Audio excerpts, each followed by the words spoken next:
Well, the time in the studios of Classic FM is 9 a.m. And across the rest of the Eastern Caribbean, good morning to you, Grenada, Carigopini, Martinique. The rest of the Eastern Caribbean, to you, wherever you are, it's a glorious Monday morning. And I say to you, it is glorious. It is sufficient enough a day for you. Maybe you don't quite agree, and maybe you don't feel like it. But that's just a perspective. Hopefully, by the time we make it through the next hour or the next day, but here's what. Let's just take it 1 minute at a time.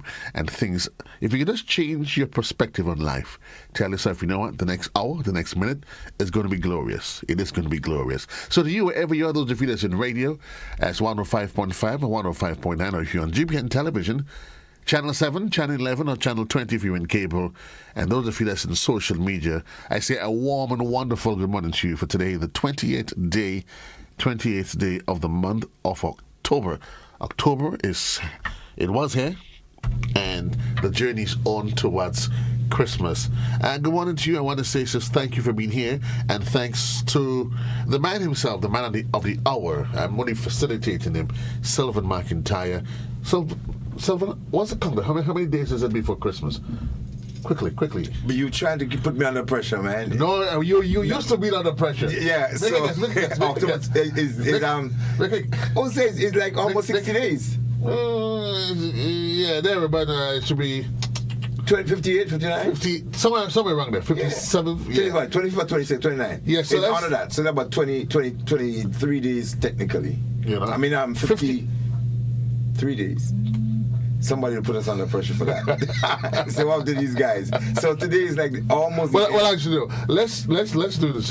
Let's make it easy, and it's easier to do it. All of November. So today's the 23rd. So Christmas is on the 25th. Okay. Right. So there's a 3-day difference. Saturday it was 60 days to go. Right. So there's a 3-day difference. Yeah. So it's 57. Yeah. Absolutely. Yeah. We are water with salt. I think let somebody tell us that. But no, you have to be able to know and appreciate exactly what's going on with you. So what we did here was not math. No, that was not math. That was arithmetic. That was arithmetic, yeah. And because they want to call us old men, so you just prove it to them. You know, we things ain't all that bad. Arithmetic real good, especially mental arithmetic. And you people with the little shops in the village, what do they use? You can't beat them, you know. Computers don't beat them either. And I think that is what the younger generation they miss. We miss it, but it's no fault of theirs. No, because you remember years ago, when you were in secondary school, there was CXC math, of course, and there was Pittman Max from Cambridge. No. It was in my days in secondary school. There was not no CXC math. I had GC. But just strictly GC? Oh yeah, we were just strictly GC. Okay, I got it part of the conversion where there was where there was both. That conversion point. Yes. So you are very much younger man than I am, despite we look very similar. That was ever a question. I didn't realize that was in question. No, the point is, I have more hair on my head than you do. That's us fooling them. Either way, laughter is good medicine for the soul, and it's a good way to start off the week, folks. As I said to you, life is not as difficult as you think. I was starting to say to folks, it's very often it's all about perspectives. Yeah. Is the glass half full? Is it half empty? Have I completed half of the journey, or do I have halfway more to go? All right. What is it? Is it 50% completed or 50% more to go? And sort of based on the way we see life, we then realize if we change our perspective a bit, all of a sudden you realize, no, that the child isn't fast or they're not mischievous. They're just inquisitive. They have their inquiring minds. Yes. And all of a sudden you realize you may treat the child or the person different. Yeah. Maybe the person just looking for love. They don't want to be all up in your Kool-Aid. No. Yeah. Well, I use tongue. You drink tongue. Remember the days of quenching? Yeah, quenching, Kool-Aid and tongue. Your tongue has tongue came in after though. Don't know. So I'm a modern guy. You're a modern guy. Folks, good morning to you wherever you are. You're probably thinking, what's in this tooth so early morning? Yeah. You might be surprised what a little laughter does, really and truly, just to get you to breathe in, exhale, relax, and make you realize. I know I have Jackie smiling this morning. She's listening, and saying, what happened to those two guys, the JC and And listen, we were alive and we are well. yeah, we are alive and well today. Yeah, we're alive and we are well. So again, we're here this morning. We are going to take a look at focus on road safety, but looking more on the whole question of speeding. Yeah. Which I don't think there's anywhere in Grenada that you need to speed. Okay. Because compare with this, the amount of roads we have, size of the roads, and the amount of vehicles, some 63,000 plus, where you speed it to go either way. But you survived the weekend and you survived the week. So we got to talk about, yes, man, we got to talk about the weekend. So what happened on the weekend? The people say that except you know your past, you probably would not be in a good position to dictate your present and also to project your future. So when we come on this program, we always like to go a little back into the past, the recent past, and take a little piece of history. And as I mentioned, history and so on. We just celebrated or commemorated October 19th and October 25th. One was Thanksgiving, or Remembrance, and the other was Heroes Day. Heroes Day. And that in itself took different beats, different rhythm. After our program, there were conversations about still the 19th and the 25th and where we should have gone. And obviously somebody had to bite the bullet and take a decision on it. And the current administration decided we are going to give the 19th as Heroes Day, and the 25th will be continued to be recognized as a Thanksgiving Day.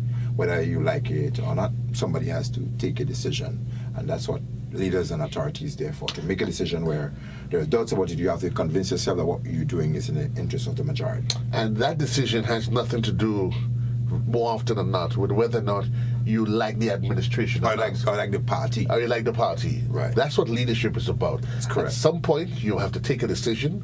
There are other decisions when you lobby back and forth, let's get feedback, yada, yada, yada. Yeah. And there are times when you have to decide, this is what we're doing. Yes, of course. And you have to be able to have the stick-to-itiveness to make it and hold fast to it. And you don't vacillate. And that's one of them. And it is what it is. The people, the administrations, and the leaders who have the tenacity, internal or otherwise, to take those bold decisions and be prepared to stand by it, whether you succeed or fail, these are the ones that happen to be very successful. If you sit back in your shell and be apprehensive about decisions, you definitely would not be a good leader. You have to be willing, you have to find the gumption and the bold ability to say, we are going forward. Despite you may have a committee, you may have a cabinet, you may have a council, you may have a board. If you have the ultimate decision, you weigh them up, and you have to be convinced on the inside that that's what we need to do. And that's what leadership is about. That you're certain as you has ever been in all of your life. Yeah. And not just, sometimes people think of it in leadership, and not just in this instance, but whatever the decision is your willingness thereafter to deal with whatever potential fallout. Or the circumstances. The circumstances that would follow. Of your decision. So some people think, well, it's just about the person or the individual, a mommy, daddy, whatever it is, boyfriend, girlfriend, making a decision. Yeah. Listen, you want to be big man to make the decision? Yeah. You figure that you get too big for the house. Yeah. Mommy say, take the door that the carpenter built, and you walk out. Now, that's okay to walk. Yeah. But when you walk, Sylvan, you have to be able to deal with the consequences. Of course. When you decide as a young person that you're man enough that you want to get involved in sexual activities, and the girl gets pregnant, you have to be able to now face the consequences, man. Dance to the music. Carry the first weight of the 9 months around the place with you, and the other emotional and psychological pressure that will come with it. There are decisions in life you make. If your brick stick in your ears, hydrogen peroxide will not pull it back out. It doesn't. So you have to get a tweezer or something, or surgery to pull it out. So it goes that far. And it's interesting how we take that which has political implications, depending on how you look at it, and you're able to just massage it. Of course. Because those are matters of life. Of course. Making decisions, any decision that you make in life, you must be willing ultimately to say, listen, I made it, and this is my position. Yeah.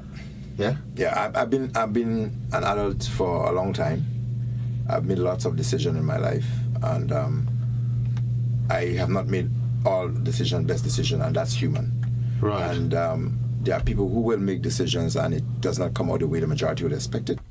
But I think it's not really about the decision and what you do, but the outcome and how you deal with it would make the difference. And you would gain or lose the respect based on how you handle it. If you make a decision which is not eventually work out to be the best result, depending on the feedback and review of the majority, you don't have to go and try to defend it and justify all it. You just have to bite it up. That was not a good one. You learn from it, because what you do, there's nothing that is really technically not benefited. What you have to do is to find the angle.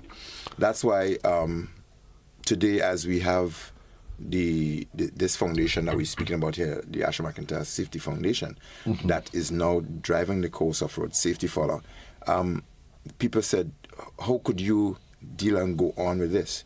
And I said, when this happened, I never questioned God as to why you allowed it to happen. I said, God, I want to know, what do you want out of this? What do you want me to do? What does that mean for Grenada? What impact is it intended to have for Grenada? So why there's a great loss. Right. And every time I think about it, I feel too upset, or otherwise I feel to throw up, I feel uneasy, I feel everything else, the emotions come through. The brighter side of it, I try to find out what. And every day I'm finding that, as I said to you the last time, I found my calling. And I am also saying that every day, like as of last couple of days, I went back to one of my routines, doing my exercise, walking the beach. Right. And I met this gentleman who was coming down, and he was exercising, and he stopped me and he said, you know, Mr. McIntyre, I listened to your program. I mean, the first time I meet you on the foundation, what you're doing, congratulations. And he said to me, I have a donation that I would like to make to the foundation. And I said, oh, that's very welcome, and so on. He said, I want to be able to donate to you guys some painting that you can get towards highlighting the pedestrian cross and the speed bumps and things. That's a safety measure.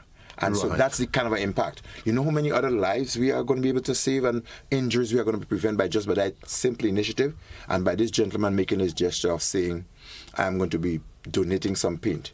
We are still saying, and I know you were going to ask me, where are we with the foundation? That was a question I'm sure that JC, you were going to ask. And so I know I'm going to speak about that yesterday, but I just wanted to say that we will ask people in your own ways the thing that we identified along the way that we can enhance.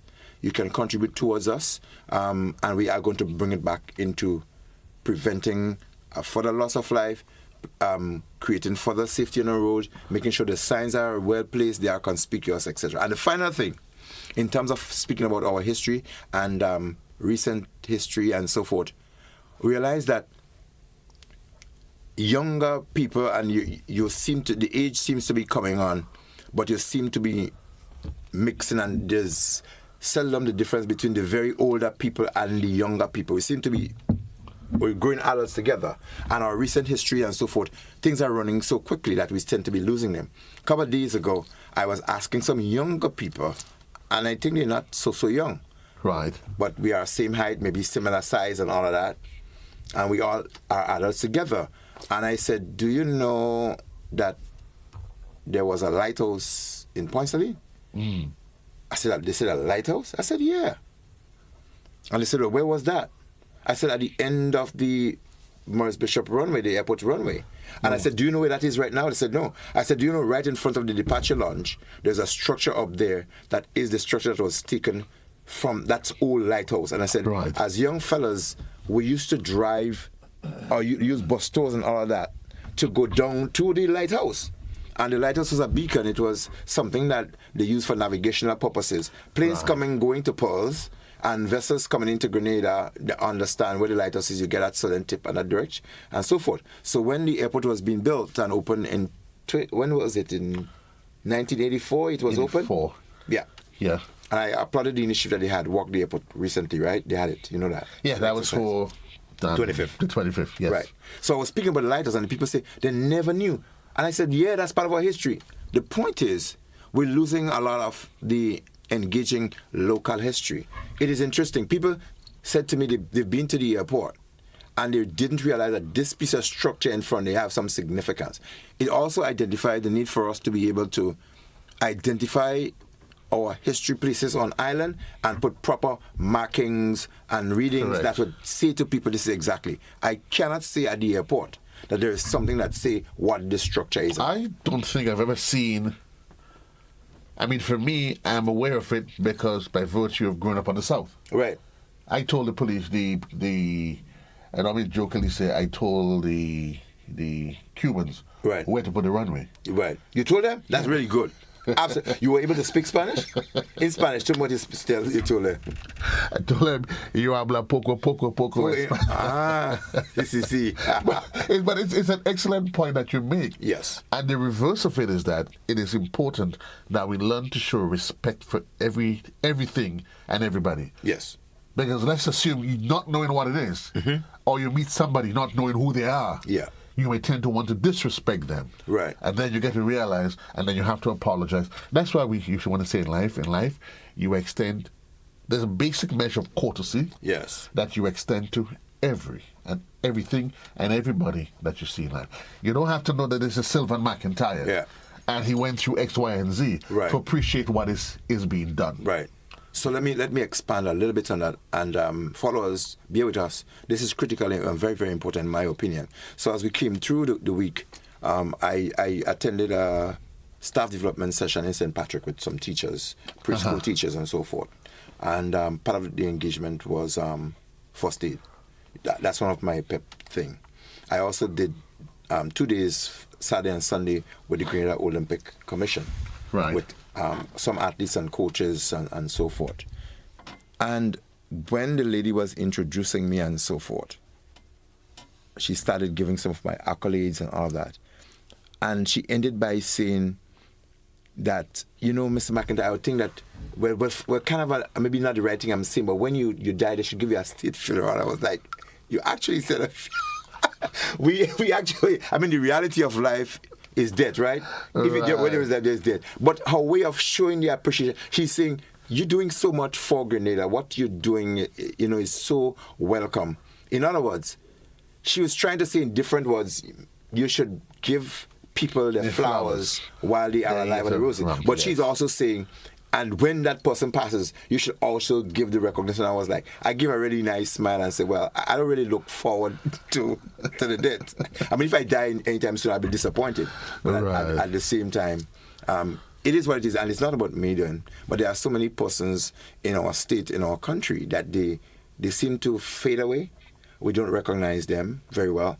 And there are so many different things and places in our country of significance that we don't highlight. We should create more for ourselves, our children, and the history for people to see when they come through. And one of the ways in doing that would be erecting signs, erecting monuments, have them well placed, have them well written, so that people can follow through. And one of these things that I advocate for also, particularly in the south of the island, I hope I live to see that one of these days we have a respectable place of rest for our loved one, a proper cemetery where you can drive through, read the history, find families, find a place of resolve and quietness where you can go through, maybe make a trip on a Sunday, other things, and show some respect and homage to those who've contributed as well.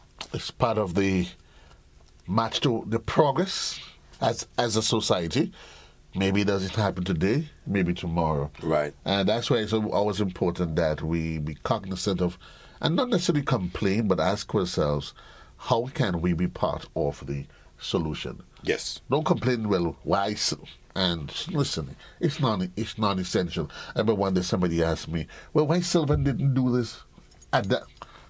Does it matter? Yeah. And that was my response. Yeah. And I think they were a bit taken aback because not only my response would be a little bit more calculated. So does it matter? You don't have to say it. I could tell you what they say. Why when he was a police or when he was there he didn't say something? And I'm like, it doesn't matter. I said, it doesn't matter. It's been done. Now, let's put our hands together and get it done. And yes? I said to them also, when I was a public servant or a cop, you expected me to take the commissioner's position to go and say things that and so forth. You expect me outside of my thing then to say something. No, I could not have. There would be one commissioner at a time. There would be one senior public servant like the permanent secretary or cabinet secretary that I have to be respected. And my job and my function will expect me to be able to not say certain things publicly at a particular time. No, because I'm not hired, I can't be fired. And when I'm on the ground, you can't fall, you can only roll over. I have that laxity and freedom to be able to express and give the reality of situation. And you have a lot more time in your hand to be with me every Monday morning. And as we're going to discuss today, as we're talking about the whole issue of safety, speeding. Yeah, we can. Yeah. And I keep wondering why they need to speed. Where is the Grenada that allows you to speed? Pearls Airstrip, Point Slate Airstrip. Yeah.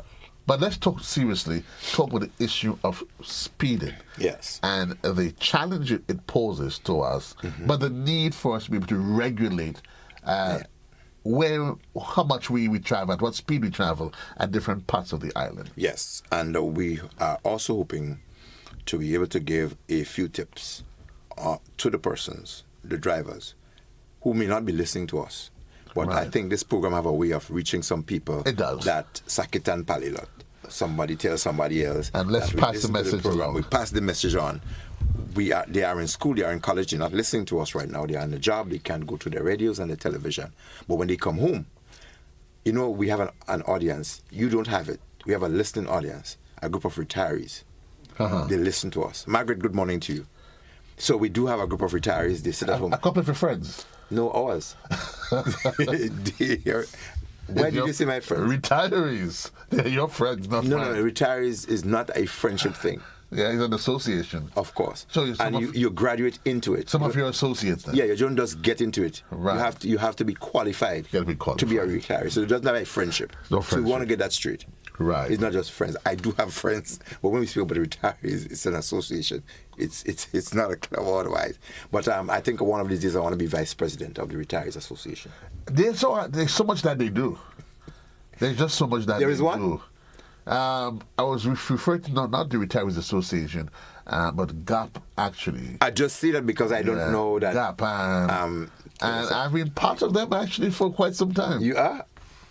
Little did you know. You have to express your age. Let the public know how old you are, JC, and whether you're entitled to. Let's just put it pension. this way, that I have an appreciation for those who have come, they've gone, and they've made their mark. And you need to make yours. That's why I'm sticking around with You're you. making yours?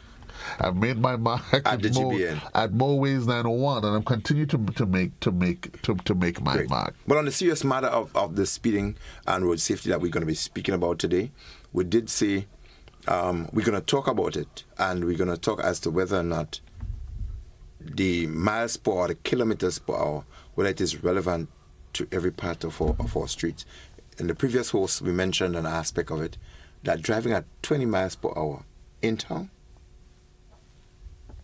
and then we said 35 and 40 miles per hour for goods vehicles and omnibuses and so on. They do have a specific mile. And we need to be able to speak about that. I'm hoping, I did send a message to one of my traffic friends asking if they can help us again with the penalty for speeding and so forth. I hope I can get it so we can let listeners know. Well, I'm happy that you said that. I mean, maybe we should probably do the conversation, start in reverse, even before we get into telling them what the limits are. Are there penalties for speeding? Of course. Grenadians know that? Of course. The average driver knows that?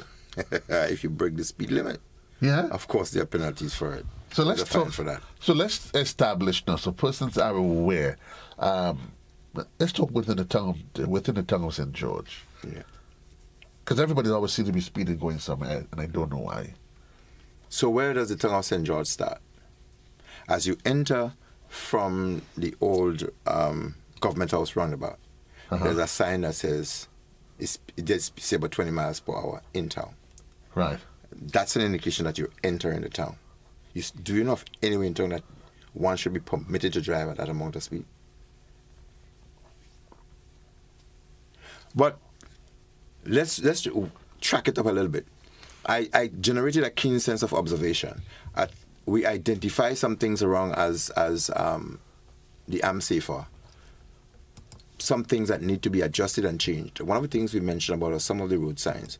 And I can also tell you that while it is not quite obvious that we have been listened to, some of the results I am seeing for some of the things that we mentioned on this program is an indication that there are people who are either carrying the message or they make it their business to listen, and they take what we say that do make sense, and I hope most of it makes sense, and they have done some adjustments.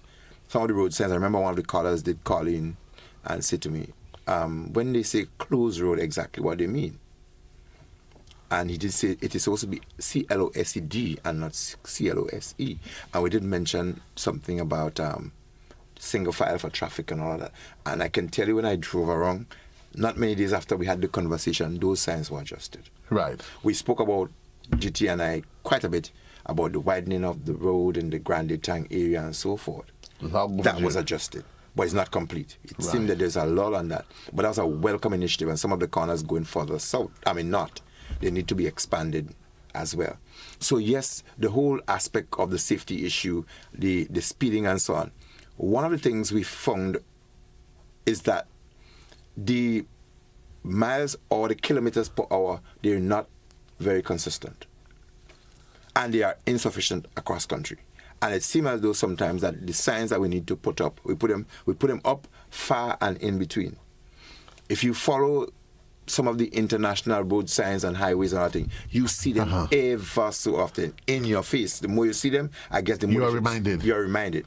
But I can't tell as a local, for less a visitor, whether we're speaking about miles per hour or kilometers per hour. You see 40 and you see 35. And you don't see kph or mph. And I think that is one of the things that should be corrected because they both have speeding implication. And then we also think that they should revise that. In some places, driving under the speed limit is an offense, right? There are some countries where driving on it because you have to maintain a particular speed that allows for flow of the traffic. Absolutely. You're making very good sense. And I've also known at least one country where drivers or motorists are penalized for not using the indicators. If the cop finds you not using your indicator when you're supposed to be indicating a particular drive on, you are committing an infraction. So they drive you and channeling you into be conscious of the other road users that you need to indicate, let people know what you are intending to do, those behind you and those ahead of you. Right? So as we speak in terms of the miles per hour and the speeding issue, we found in our survey that close to 80% of the accidents that occur as it stands now is as a result of speeding, and the percentage could be even higher. The other percentage happened to have been distraction. Right. Cell phones. And whatever else, maybe dogs inside the vehicle. So people put some animals inside the vehicle, cats and everything, and they're looking outside the window that they drive through. And sometimes these animals are sometimes not even well, they just jump on the driver or somebody inside and they try to pattern them, do something and end up in something else. Right. So should we look at regulating that as well? Grenada is like a free fall for all. People come from everywhere else and they put dogs and cats and everything all over the vehicles and rabbits and sheep driving through. But there's no law specific to controlling that. I don't think so, but the law speaks to distraction. Right. Or anything that could obscure vision while driving. Technically is an offense. And I guess that's for the same reason why you would realize that there's some places where billboards, advertising signs may be installed or cannot be installed for the same reason. And it's one of the things that we found, careful analysis of where some signs are erected or whether they can be a distraction or advertising boards. You have somebody going through a particular and they have to stay to look at the advertising board. Right. That creates some distraction. Correct. Pull them away. And in some places that is really open, wide and open, they're not really set up properly. And if you look at some of our roundabouts, whether or not they should be consistent in terms of what they plant or set up on the roundabout, or whether or not as people approach, should they be able to see the vehicles oncoming. While you know that as you approach a roundabout, you're supposed to give way to the traffic on your right. Right. But it also should give you a mind reliever of the amount of, if any, is approaching from any angle. Right. So it means, therefore, that what we plant or the signs that we place on those roundabouts, they should not even be placed, in my opinion. And that's a conversation that comes that deals with the bigger picture of us maturing as a society. Yes. I mean, some people would say, Kisasa, he doesn't matter. since we abound and know it's case sera. It cannot be a case of case sera. It has to be a case of, if we are progressing as a society, there's certain measures and certain standards that we must qualify and satisfy. There are some things in Grenada, unfortunately, we are ahead of the game in the world for, and sometimes it happen to be the wrong things. Because we understand Grenada probably could be referred to as the chopping capital of the world. People would just chop people with cutlass. So we are rich. That's a trade. That's what we have. We have abattoirs across the country. I hope that's what you're referring to. No, that's the abattoir. People just cut people otherwise, and so forth. And then we have the situation of the consumption of alcohol. And we get rated high up in the world for these things. And so we are very good technically as well. Technological advancement, we're there in some things. But when you look at some of the other simple things, we've regressed in a lot of ways, and we really try. We've not enforced or put in place a lot of simple things. So when we look at trying to advance in terms of making the aesthetics, making in some businesses the curb appeal that make things look nice and beautiful, but we forget in some cases the safety factors. And if you and while we're going to be focusing, or we hope to be focusing for within the next half hour on the speeding issue and give some tips as to why we should and should not. But there are still quite a number of things that would hamper the ability to be safe, things that are erected, places that are being built. You have buildings, portion of the step in the road, the walkway is in the road, people have limited or no sidewalks and all these things.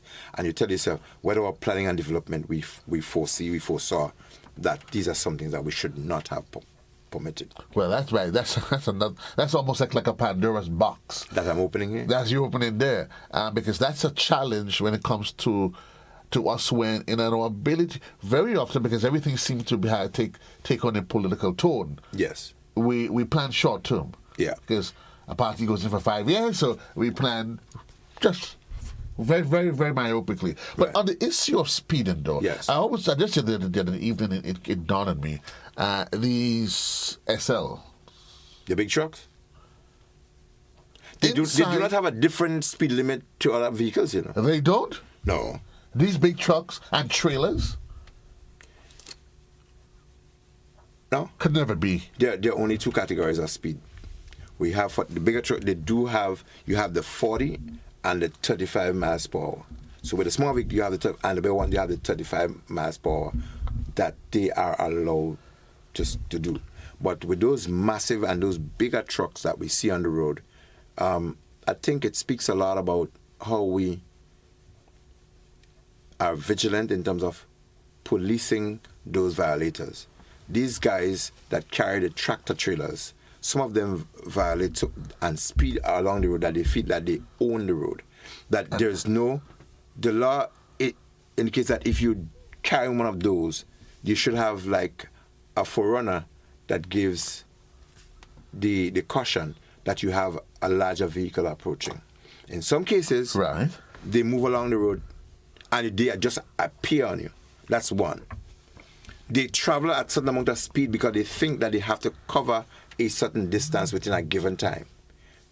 The other factor is that they intimidate some of the less experienced road users, and while they may have not have created, or they might have not been in the accident, they create an accident themselves. The third factor is that we also believe, and I think they've now gone into regulating the time when these things should move. So why would you want to be moving massive tractor trailers and these things on a flatbed or otherwise peak traffic times of the day? That makes, in my opinion, little or no sense. And you want to be able to do that different. And you may say, well, that's the time things are moving off the port and construction is happening and so on. That's not quite true. What we need to do is to be able to change the status quo generally in terms of our production level, in terms of our movement of equipment and things from one place to the other. In addition to that, you may find, I'm not speaking all about, but as the things flow, we have to mention them. The people I know who have just gone into the debushing. You have these guys who are speeding along the road. And then you have a truck with somebody with no vest or otherwise trying to slow down the traffic. They may put a few cones. And what they're doing, they're picking up the bush at 11:30 and 1 or otherwise on the road, the major artery to the airport or otherwise, they're throwing Right. bush and other things in the back of a truck. And one of the things that must be highlighted, you spoke to the hours when these flatbeds and they make these trailers, flatbed and the SLs, when they do. But even then, at that point in time, like if not last night, it was Sunday night, Saturday, two of these flatbeds passing through Springs. Now, we know the size of the roads in Grenada, and whether or not you have authorization to operate at that hour in the night, you're hearing these guys blaring their horns Right. from way down, as though to tell folks, you know what, all here, we coming, clear out. And that's the sort of tactic that they use that you sometimes would scare unassuming drivers. Yes. Out of nowhere, you hear the engine revving, the horns they're blaring the horns, and they are going at breakneck speed. I saw two of them flatbeds, one behind the other. And you're telling yourself, you're going around a corner, somebody's coming. And sometimes you see not just the flatbed around the corner, but you have these big Sackman trucks coming through at any time, and you have somebody coming through at a little Paso, a little Vitz. I mean, or Samurai. I normally... Or an Escudo or something coming through. I normally remind people what happens when a minivan runs into a Mack truck. Yeah. That's a different conversation. but while we think about it, as we address the issue of road safety, that sort of culture cannot be allowed to persist. It should not be. It should not be. And so the aspect of having a regime of penalizing people, we start on that point as to whether or not there were penalties for speeding. But I want to roll it to a point and let us examine why people speed. And we probably will have our callers later on in the latter part of the program saying to us, why do you think people speed? Or if what we say makes sense, why people speed. Well, let's and give why them, people should not speed. Let's give them a minute or two to chew on that. Why should they speed or why should they not speed? 25 minutes onto the hour. Dorian, we're going to take a very quick commercial break. And when I say quick, I mean really quick, a 30-second break, and we'll be right back.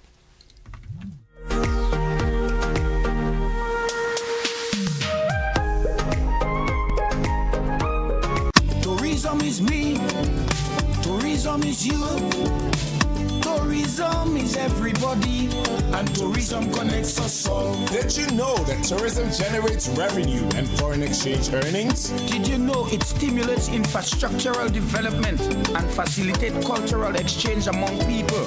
You must know tourism is linked to all industries. From agriculture to construction. So support the industry today and be welcoming to all our visitors. Tourism is my business. Tourism is your business. Tourism is our business. Listen, one and all. Tourism connects us all. A message from the Ministry of Tourism And the Grenada Tourism Authority. Hello, everybody. My name is Renee Goodwin, and I am the marketing manager here at True Blue Bay Resort. And I am so excited to invite you all to join us every Thursday on GBN, starting from November 7th, as we count down to the holiday season, right here at True Blue Bay Resort, Grenada's best family-friendly resort for visitors and locals.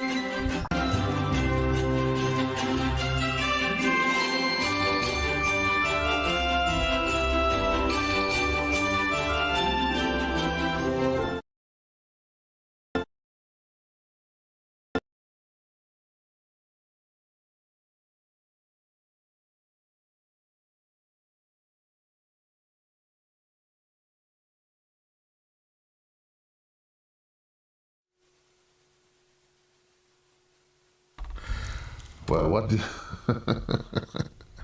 Thank God we are not doing backflips in the studio. Yes. Welcome back, folks. 22 minutes onto the hour.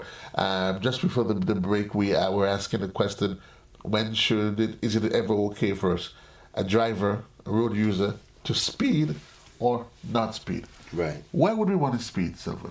Well, speeding is not necessarily wrong, but staying within the speed limit or breaking the speed limit is what is wrong. So we want to find out whether or not, in our calculations and determine how fast someone should go, what's the science behind it, with the amount of speed bumps and humps that we generate, whether or not that speed limit is still applicable, whether it should be reduced or increase. And should we then have the speed limit spread over different aspects of the island where people can be allowed to do more or do less? Do we have strips of road that happen to be long enough where there's no bends, etc., that you can extend and say you can go beyond that in that, or whether or not within this area you should reduce to a particular speed limit, and whether or not down on the back end, whether the penalty for breaking those speed limits, whether it should be increased, or whether we should be more vigilant, or whether we should have more instruments of getting people who speed. Now, if we are finding that the percentage of accidents that we're having is attributed to speeding, what have we done, we are doing or is intending to do to curb that? And that is where we would want to get answers. Now, as we look at, we know generally the statistics show that speeding is a problem on our roads. Right. But we must get to the root cause and we must find corrective measure, because another life or another fatality or maiming or injuries is just one too many to happen. We can avoid many, many of those through the speeding situations we have. So why do people really speed? Fast and Furious. There are a few reasons that we came up with why people speed. We found that the younger generations, they do one of the called the copycat syndrome. We've seen that on TV, we see the drag racing and we see the other things. So we want to do that on our roads. So that's one of the things, follow what we call locally the follow fashion. Right. We've seen that. We have a car, we expand on the exhausts, on the mufflers and so on, the pipes. We broaden on those. We create general sound and we want to hear the feel. So we have a strip of road and the speed. One of the other reasons why sometimes genuine people speed is due to a lack of planning. Right. You do not plan your journey just the morning as you intend to go. The planning for the next day must start days before, or at least the day or the night before. So you'd get up, ensure you understand what you need to do. The keys for the house, the keys for the vehicle, the dogs that have to be fed, the animals and so forth, the children have to leave, that everyone do have. So you have a system of preparation the night before or very early in the morning. And you do that over a period of time. Is a trial and error situation. Right. Realize now that the traffic is building up, there are more vehicles on the road. It means therefore that you have to leave. Correct. Ahead of time. You wanted to interject? I just want to entertain this caller that's Okay, here. let's go. Well, I can give you Good morning, caller. Oh, yes. Good morning, DC. And good morning to your guests, as usual. Articulate and verse, as usual. I'll tell you something. Look forward to cut the conversation short with all those things that you have said.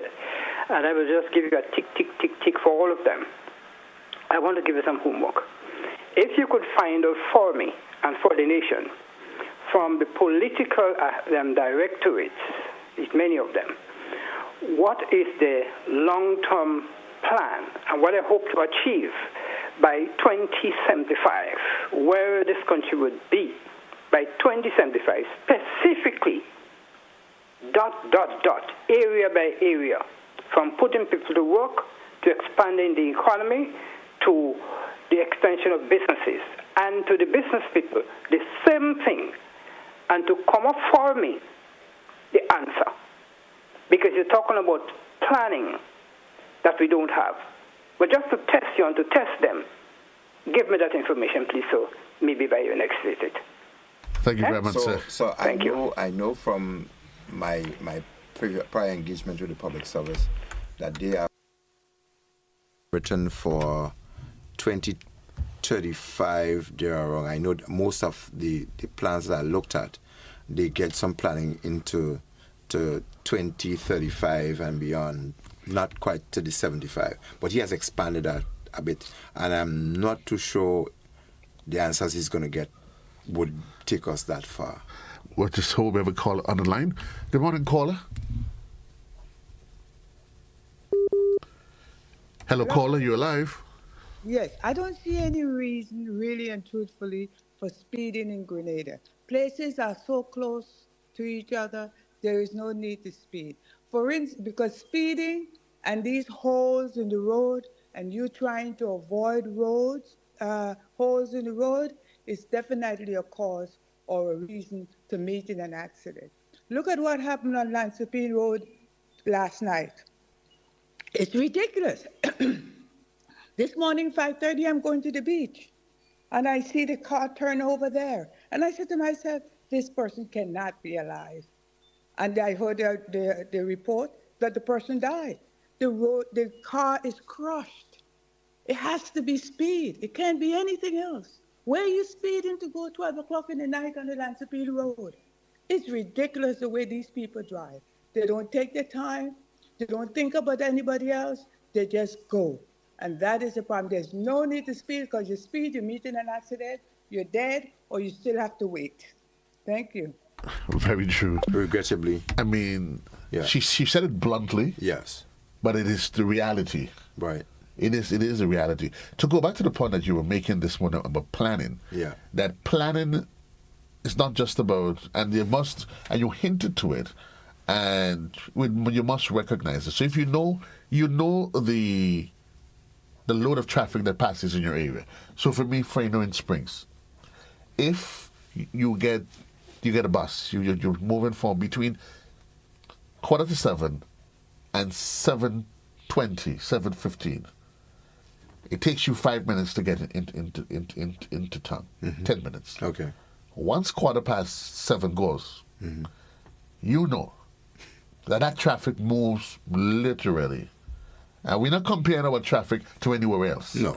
But we understand because it's not rush hour. Right. It takes you now what used to be a 10-minute journey in from where I'm in Springs to get to town becomes now literally a half an hour conversation. Right. So if you know that, like you said, it's essential that when you're leaving home, you take those factors into consideration instead of trying to either decide to drive breakneck speed Yes. and create unnecessary issues on the road. No, as you mentioned that, I just want to also say, in terms of the planning process, we should level, kind of a, in other words, you're right on the wave of technology. Like my daughter was telling me, and she didn't even do it inadvertently. She has an iPhone, and the iPhone would give you a location and how much time it would take you from where you are to where you intend to go. Correct, yes. So if you leverage with technology as well, even if you don't know, you're going to say to you, this is the average time it would take. But you have to now figure that out on a normal day, what it would take you at a particular time, and when you have excessive traffic, what it's going to take you. And so we have to be we have to organize ourselves from within our own setting. And it's going to take us into the workplace, because a lot of things are not organized, it's not systematic, and so it don't really flow, and sometimes so the outcome is not as fluid as it should be. If we start doing that at home, we start putting little planning processes and a little structure, said, okay, y'all know religiously, outside of me being part of a regimented system, Right. what I would do, I set myself little things, a routine that I would have to do every day, and I would try to keep it. So that's how I would end up on schedule. I know I need to leave my house by that time. I need to cross the road. So if I accept a phone call, let's say within those time. If you call me within those time, I would probably not answer my phone because you probably delay me. If I happen to take a call for whatever and I lost it too, I know I have to drop something else because by this time To get you back on schedule. To get me back on schedule. A lot of people don't do that. Let's take this call. Yes. Good morning, caller. You alive? Good morning to you, both gentlemen. Very timely program. I recognize the voice of the last caller, and we did meet at the scene of that accident early morning, 5:30 she spoke about. We were there together. She was driving and I was walking. But I agree with you, Mr. McIntyre. We have to decide on where to drive, how to drive, at what speed, and when to have certain types of vehicles or categories on the road and when not to. In every country, there must be roads that are faster. Because, believe it or not, if we all drive very slowly, it exacerbates the congestion problem. People are driving too slow. As when you have a funeral, the traffic backs up. So the traffic has to flow. And in every country, there are roads, there are highways, and so to facilitate the flow of traffic, not reckless So I don't know what we term as speeding. If we say speeding, meaning excessive speed or above the speed limit, but there should be a reasonable speed limit to allow for a flow of traffic. Roads to the airport, for instance, these are roads that are expected to be the faster roads. And in some other countries, they are priority routes where they allow you to drive faster. In Germany, they have the Autobahn, no speed limit. People are going long distances and I want to get there to their reasonable time before they fall asleep. So we have to think about those things. Probably we cannot apply all of them to Grenada. But we cannot just say everybody drives at a creeping speed, and that will help us to become safer. It creates more frustration, it creates more road rage, and all of these things. So we have to decide, and we have to put a limit, and the most important thing, we have to legislate and enforce whatever we legislate. I do not believe in speed bumps. I'll tell you that plain out. Okay, caller. I don't believe in speed bumps. I believe that if you have, as I think was mentioned, you have certain devices for monitoring people's speed. When people exceed the limit, you find a way of tagging them. You penalize them. They don't speed. You don't have to penalize me by putting on max speed bump, damaging my car, costing me unnecessary wear and tear on my vehicle. And so I'm causing accidents because somebody comes into the back of me because I stopped suddenly for a bump. So I believe that we should have proper regulations. There are certain roads that are where you allow a certain speed. And it used to be before, Okay, there are roads where they say 40 miles per hour. In this town, it was 10 or 15. And let's do those things properly and be decent about it. Thank you very much. You're most welcome. Sure. So I like this caller. He's in my corner. I'm in his corner. He actually did half of my program in summarizing some of the really issue in terms of the speeding and so forth. And yeah, we definitely agree on the speed bumps issues. Because I disagree. You want a speed bump and you literally get a bump in your back. Well, I think it has to be measured, and I understand his line of argument. I think the concern has to be signage. Okay. It could be a balance of both. But while I understand the argument that he's making, yeah. Some people, though, they need it. What, the speed bumps? They need the speed bumps? In some places. In some places. Right. For example, but there are overkill speed bumps in a lot of places. Where do you think is an overkill? Listen, if you do the statistics on the eastern side of the road, and you balance it with the central and the western corridor, I think the eastern side from Calavini all the way into Soubise, and you count the number of humps that are there. But that was done for a reason. And if you count the amount of accidents that still occur within those speed humps, it stays to similar what the caller is saying. If the speed bumps are not necessarily slowing you down, something else should. So is it the problem, the speed bumps itself, that's not being effective, or is it a lack of signage, or is it a combination of factors whereby people are just generally reckless? You still have not touched the one, and we don't disagree on a lot of things, JC, but we're disagreeing this morning on a few pieces because the caller did say, he spoke about legislating these things and having the instruments to monitor and penalize people for them, and I am 100% in support of that. I am agreeing, but we've seen, and I'm agreeing with you, but the problem cannot just be in legislature. Yeah. It has to be a comprehensive rewiring of how we think. Well, we are generally, and I've often said, become quite reckless. Yeah. And you're noticing that our drivers on the road are becoming younger more and more. Yeah. With a population of where 65% is under the age what? Between the age of what? Is it 25 to 30, I think. Right. Yeah. You understand where the challenge is. And I think it goes back to this combination of factors. Young fellas on the road, they get a bus, and they believe that speeding, they're watching too much of the Grand Prix. And nothing wrong with young people, and nothing wrong with aspirations. When we are young and we do something wrong, we get a spank, we get a tap on our bottom or on our hands to not do it. Well, so then our police officers, are they not doing their jobs? I never said so. No, I'm asking. I'm going to the telephone. I'm asking. Good morning, caller. You alive? Good morning. Good morning, sir. I want to trigger this discussion further. How do you treat with the necessary speeding? in the sense, and I'll give you my input quickly. How do you treat with the necessary speeding? In a case, for example, I remember having to leave a secondary school where a student got stabbed, and I have to climb 1,000,000 humps, and the drivers in front ignored the emergency signals, the horn blowing, and they are flinging hands at you and tell you, move. Instead of you tell them to move, they're flinging their hands and tell you, move, and they're not moving, so you have to pass on sidewalks. You have to climb in drains with a vehicle just to save the life of a student who got stabbed. And then I've also helped a few persons who have asthma. You pick them up and you speed coming down from St. David's side, because even if you don't have on the hazard and you blow in your hand, the drivers are flinging and tell you, move from there. Nobody moving, they're watching you in the mirror and they're laughing at you.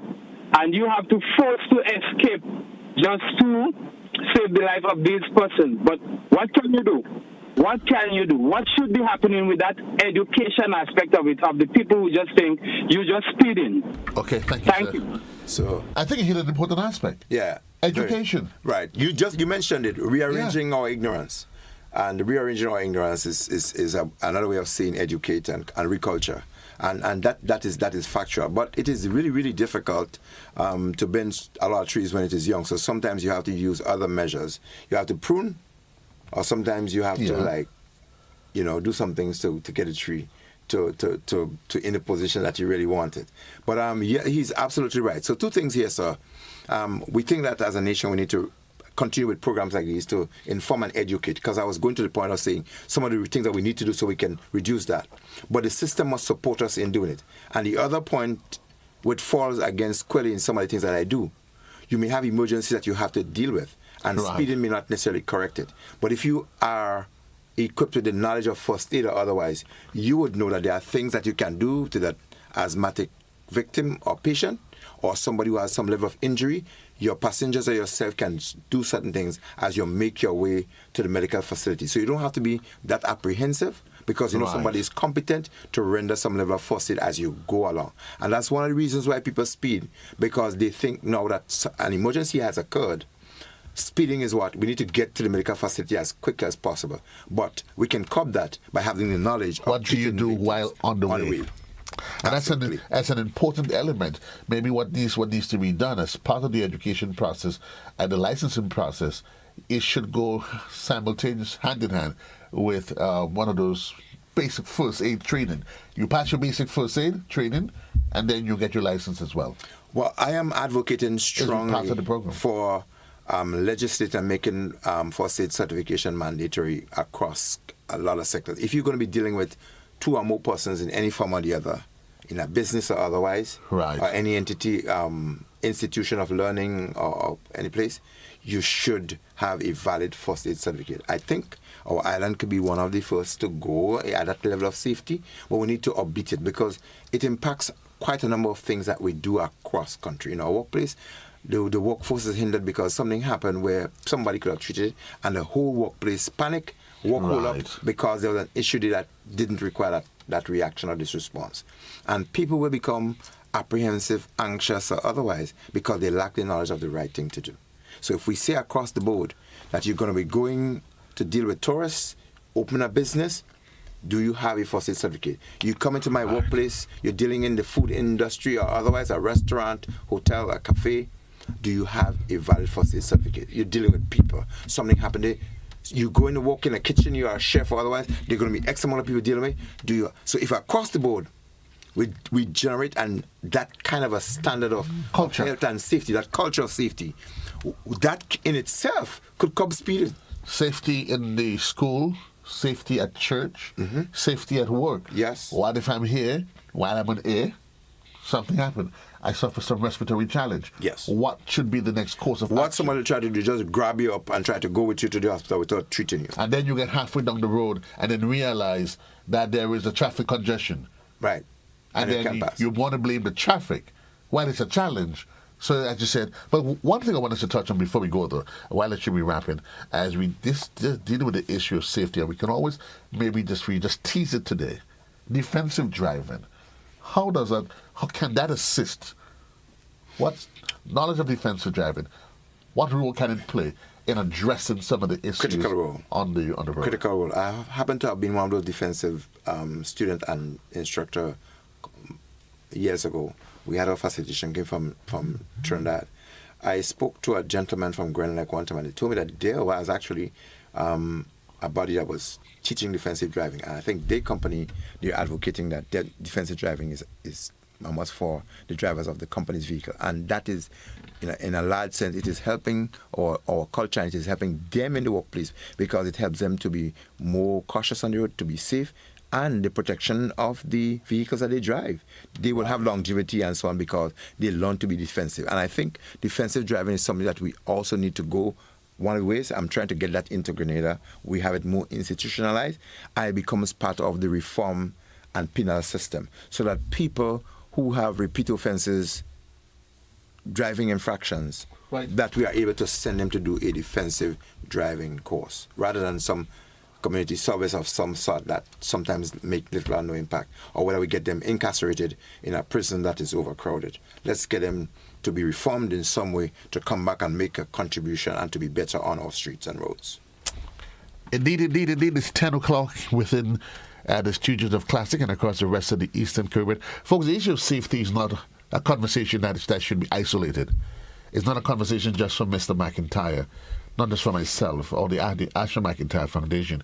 It's a conversation for each and every one of us. Remember, you on the road, I am on the road. Whether you're a pedestrian, you're a driver, you have children on the road, we have family members on the road.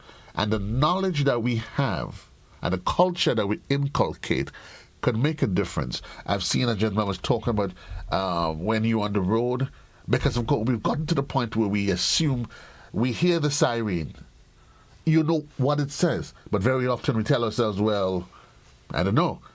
And one of the things I'm just going to make mention of, and I've seen it, when we have to question whether or not emergency vehicles on the road, when they put on the siren, whether or not it is in fact an emergency. I've seen it and I've questioned it, and all of that plays a part into our psyche as to whether or not we respond or the response time, because we're telling ourselves, them fellas ain't going nowhere. They're going for lunch? They're going for lunch. You've seen it. Emergency light, hazards, and they pass you, and then they just decide to take off the siren. But somebody may say, well, shouldn't they be going for lunch in a hurry so that they can get back to being a state of response if they need them? I'm smiling. And all of those things when it happens, it may just be. But it adds to that culture that as it is now isn't helping. So the conversation on speeding and tips, and so I think we need to expand on it. Maybe we could add aspect of it to our next program. Yes, indeed. And so we could elaborate, and we give some people some time to cement on some of the issues, and they can come back with a contribution as to the reason why people speed and how we can curb speeding. And dealing with your response time on the road, the issues of distraction, the music in the vehicle. Yes. That's another distraction. While they're not playing it extravagantly loud, even they themselves, sometimes you hear a passengers on a bus trying to stop, and the driver is in his own world because of the music. And it was interesting when they play the music, though. They play the music at this high level, and then they shout, and then they're shouting. So somebody told me just a couple of days ago that the cops were confiscating some musical equipment, instruments from a few public transport. I don't know the offenses that may have been committed, but I think they may have been doing it as a means of curbing addressing something. But indeed, we agree. There need to be a changing of the culture. Education is important, and we need to understand, and that's that each and every one of us, that when we're on the road, we look at not just for ourselves, but for the individuals that have no idea what's going on. The young people on the phones, on the road with the devices that is lost. Come on, do what you have to do. Make Grenada a safer place. I'm getting ready to do one. This is as far as I can take you on television for now. The good Lord's willing, I'll be back with you tomorrow. Wanted to tell you, though, that next week, though, Mr. McIntyre, I won't be with you. GT is going to be back, but the conversation is going to continue. Okay. It is going to continue. We have a very interesting conversation as we come up with some young people between the hour between 10 and 11 o'clock as we get ready for what is actually being established as the Division of Youth. They're hosting the first ever national youth election, which offers young people between the age of 16 to 35 the chance to vote for who they want to represent them at the National Youth Parliament for the next 2 years. I'll be chit-chatting with some of those young people between 10 and 11. This is as fast as I can take you. To the point, JC loves you. Until then, have yourself a great day. Everyone.